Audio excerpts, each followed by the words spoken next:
أهلا بكم. النهاردة هنتكلم عن واحد من أشهر العطور الرجالية الموجودة في السوق، عطر بسميه عطر جوكر. عطر فيرزاتشي ديلان بلو. ليه بقول على العطر ده عطر جوكر؟ لأنه عطر ينفع لأغلب الأوقات، أغلب المناسبات. عطر ينفع ترتديه في خروجه مع أصحابك، عطر ينفع تروح بيه مناسبة، عطر ينفع تروح بيه الشغل، عطر ينفع لأغلب أوقات وفصول السنة، في الصيف، في الشتاء، في أي فصل تقدر تعتمد عليه وتحس إنه مناسب ويسد معاك. عطر فيرزاتشي ديلان بلو، واحد من أقوى إصدارات شركة فيرزاتشي. العطر صدر سنة 2016 بتوقيع العطار الشهير ألبرتو مورياس. ألبرتو مورياس ليه كتير من العطور الناجحة في السوق، يمكن أشهرها أكوا دي جو بروفومو لجورجيو أرماني. و يعني عمل لفيرزاتشي قبل كده عطر فيرزاتشي برقم اللي ازازته شبه عطر ديلان بلو كده، ولكن اللون بتاعها لون فاتح شوية. العطر هنا صدر سنة 2016، نقدر نقول كرد من شركة فيرزاتشي على إصدارات العطور البلو اللي كانت نجحت وسمعنا عنها من 2010 لما بلو دو شانيل أصدرت عطرها الشهير. لما شانيل أصدرت عطرها الشهير بلو دو شانيل وحقق نجاح كبير. بعدين في 2015 ديور قدمت عطرها الناجح جدا ديور سوفاج. 2016 فيرزاتشي ردت بإصدارها فيرزاتشي ديلان بلو. ليه بنقول على العطور دي عطور بلوز او عطور زرقاء؟ او ايه معنى العطور الزرقاء دي؟ العطور الزرقاء دي بتاخد الجانب المنعش من العطور اللي كانت ناجحة جدا ومتميزة جدا في التسعينات، العطور الرجالية اللي بتتميز بالانتعاش القوي ونوتات الليمون والحمضيات، وبتضيف ليها بعض العمق وبعض النوتات الداكنة، ويمكن أشهرها العنبر. العنبر برضو والنوتة الصناعية المحاكية ليه اللي هو الأمبروكسان. لما بنضيفه بيدي اللون الداكن أو اللون الأزرق ده، يدي لك إيحاء إنك شامم عطر مائي أو شامم عطر بحري. فمن هنا جت تسمية العطور البلوز. فيرزاتشي هنا جاية بتتكلم بصراحة، مسمية العطر ديلان بلو. ديلان دي يعني بحري أو مولود بقرب البحر أو موجود بقرب البحر. فالعطر بتاعها يعني عطر بلو صريح. آه، العطر يعني زي ما قلنا أنتجته الشركة في 2016. كان عطر قوي جدا وحقق نجاح. النهارده هنقدم مراجعة مفصلة عنه، نتكلم عن البرزنتيشن، نتكلم على العطر نفسه بتبقى شامم ايه، نتكلم على الأداء، نتكلم على المقارنة بينه وما بين الإصدارات التانية اللي في السوق، سواء ديور سوفاج أو بلو دو شانيل. لو تقدر تشتري أيهم. ونتكلم على السعر، وفي النهاية ندي تقييم نهائي للعطر. فيلا بينا نبدأ نتكلم عن البرزنتيشن. العطر بيجي في البوكس اللي احنا شايفينه. برزنتيشن يعني برزنتيشن لطيفة شيك جدا، بيجي في بوكس كرتون زي ما انتم شايفين كده. هنحاول نشوف مع بعض تفاصيله علشان نقدر نميز كمان ما بين العطور الأصلية والفيك المقلدة، لأن ديلان بلو ليه كتير في السوق تقليد ونسخ مضروبة. فالعطر بيجي في البوكس هنا. البوكس لونه أزرق داكن، موجود عليه الشعار بتاع فيرزاتشي الميدوزا هيد دي. بعدين فيرزاتشي برقم ديلان بلو اودو تواليت ناتشرال سبراي. العبوة اللي معايا 200 مللي. انا بنصح دايما لو انت بتحب العطر ده، العطر ده سيجنتشر ليك، بتعتمد عليه، بتستخدمه كتير، فلا خليك في ال 200 مللي، يعني كسعر يكون افضل بالنسبه لك. على الجنب بنلاقي الباترن ده بتاع فيرزاتشي. فيرزاتشي طبعا دار ديزاينر معروفه وشهيره جدا، واصداراتها مميزه. على ظهر العطر عندنا فيرزاتشي برضو اودو تواليت. المكونات في الباركود ده هنا على الجنب.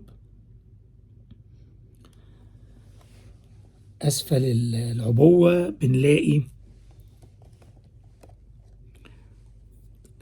هنا ده رقم الازازة الرقم ده او السيريال نمبر ده المفروض بيبقى موجود على الازازه جوه، وريه لكم.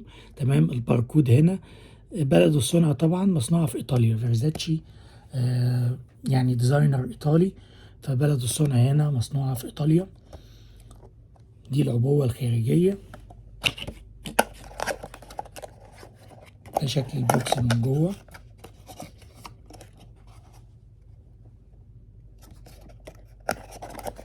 اللي معايا طبعا دي الازازه ال 200 مللي، مكتوب هنا برضو جوه فيرزاتشي.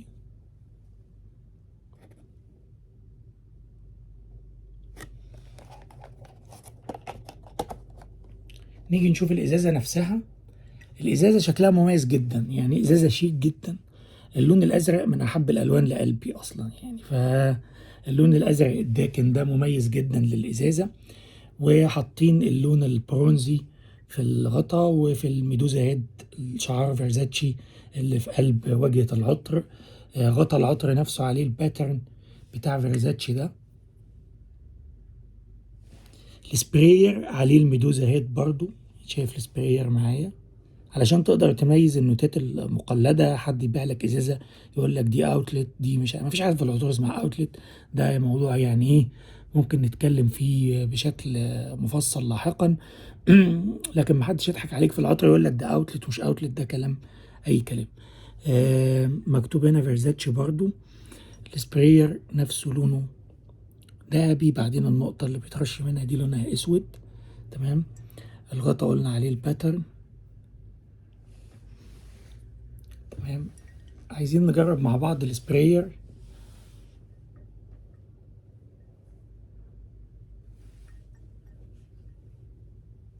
نشوفه مع بعض. سبراير جيد جدا الحقيقة، بيرش كمية كافية من العطر. أنا دلوقتي شامم العطر وأقدر أكلمكم عنه. بتشم إيه؟ يعني ببساطة كده وباختصار، بتشم إيه من العطر ده؟ بتشم افتتاحية منعشة جدا. العطر ده تقدر تقول عليه من العطور اللي يعني إيه، تدي لك انتعاش الشاور جل. كأنك يعني إيه، شامم ريحة شاور جل منعش جميل. افتتاحية غنية بالحمضيات، ولكن حمضيات مع نوتات مائية، عشان كده بنقول شاور جل. حمضيات هنا يغلب عليها البرجموت والجريب فروت، مع نوتات مائية. بيدخل عليها من قلب العطر البلاك بيبر، الفلفل الأسود. وقلب العطر برضو هنا في مع البلاك بيبر الامبروكسان احنا اتكلمنا عنه قبل كده، وقلنا ان الامبروكسان ده نوتة صناعية معمولة علشان تحاكي جمال وحلاوة العنبر مع بعض الانتعاش، تديله بعض الانتعاش مع جمال وحلاوة العنبر. فمن القلب هنا بيدخل عليك البلاك بيبر مع الامبروكسان. قلب العطر منعش مع الباتشولي. نوتة الباتشولي هتبدأ تشمها بعد 10 دقايق لربع ساعة.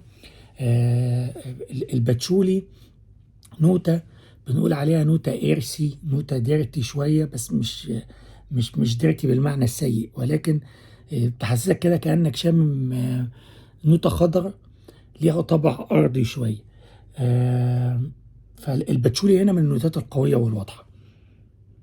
بيوازن الطابع الإرثي ليه ده جمال الأمبروكسان وحلاوة الأمبروكسان، ويوازنوا برضو النوتات المنعشة اللي موجودة في الافتتاحية، اللي ممكن تبقى معاك شوية لغاية القلب. في قاعدة العطر بعد ساعة من ارتداء العطر بتبقى شامم أكتر. نوتات القاعدة فيها نوتات المسك، فيها التونكابين، يعني بيدي سويتنس كده في القاعدة شوية. مع لمحة زعفران، في زعفران لمحة بسيطة في القاعدة. الزعفران ما تقدرش تشمه هنا إلا في القاعدة، مع الدخان، يعني تونكا، مسك، زعفران، دخان. النوتات المدخنة أو اللمحة المدخنة دي بتبدأ تشمها من قلب العطر كمان يعني، لكن بتبقى أوضح وظاهرة في القاعدة. لو هتقول لي اكتر نوتات بارزة هنا في العطر ده، اقول لك الحمضيات في المقدمة خاصة البرجموت والجريب فروت، في قلب العطر البينك بيبر مع الأمبروكسان والباتشولي، في قاعدة العطر ممكن نقول النوتات المدخنة مع المسك والتونكا. يعني العطر بيدي لك إيحاء منعش جدا في المقدمة، كأنك واقف على البحر، كأنك شامم ريحة مية البحر، ولكن بدون. في ناس بتخاف من العطور البحرية اللي بتدي نوتات البحرية والمائية دي، إن يكون فيها نوتات تحسس ب يعني تدي يعني مش عايز أوصفها، تدي ريحة زفارة أو ريحة سمك البحر يعني. في ناس بتنفر من عطور مثلا زي عطر دولشة اند جابانا. عطر دولشة اند جابانا اونتنس، ده عطر بحري ممكن يحس فيه بالنوتة دي، أو حتى من عطر زي أكوا دي جو ممكن تنفر منه بسبب النوتات البحرية اللي فيه، لأن تحس فيها بزفارة مثلا. هنا لأ، النوتات البحرية أو النوتات المائية ما فيهاش الإيحاء ده خالص، فما تنفرش منه أبدا. تحس إن أنت شامم ريحة مية، شامم ريحة مية البحر، شامم ريحة شاور جل، ولكن غير منفرة إطلاقا. والعطر هنا متوازن إلى حد كبير، عطر بشوفه يجمع ما بين الانتعاش والسويتنس، علشان كده زيه زي كتير من العطور البلو الحقيقة. يعني عطر بلو دو شانيل برضو، عطر ديور سوفاج موازن ما بين الانتعاش الحمضيات في المقدمة والنوتات المائية في المقدمة مع الأمبروكسان والنوتات الحلوة في القلب والقاعدة.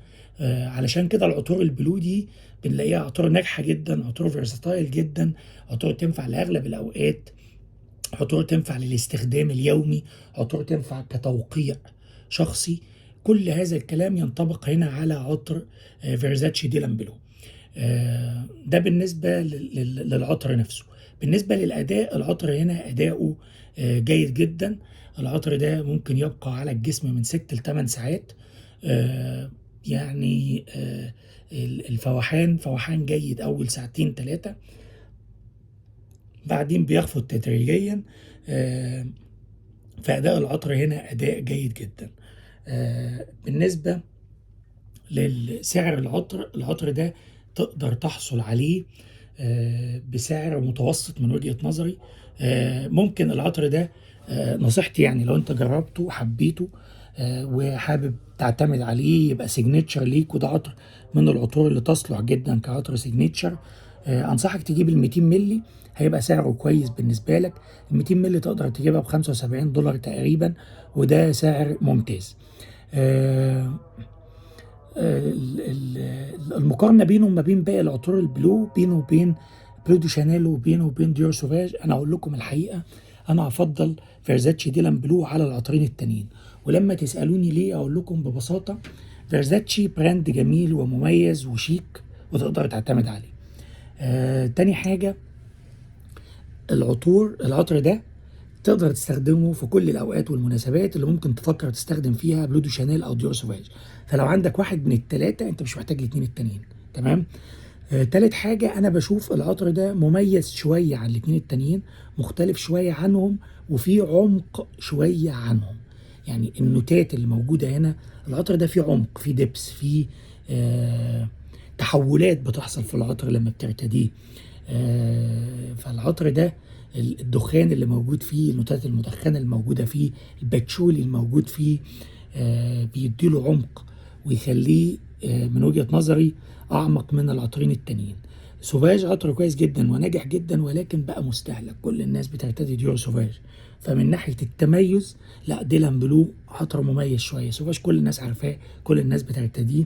سوفاج كمان غالي جدا مقارنه ببلو دو شانيل، فمقارنه بديلان بلو، بلو دو شانيل غالي جدا مقارنه بديلان بلو. فالعطر ده كقيمه مقابل سعر، كتميز انا بشوفه مميز شويه عن ديور سوفاج. وفي عمق شويه، بلو دو شانيل في عمق برضه، ولكن العطر هنا ماس ابيلينج كمان اكتر. يعني اعتقد لو جبنا مجموعه من الناس، جبنا 100 واحد مثلا، شممناهم ديلان بلو، شممناهم ديور سوفاج، شممناهم بلو دو شانيل، اعتقد اللي هيعجبهم ديلان بلو هيكونوا اكتر. فالعطر هنا ماس ابيلينج اكتر.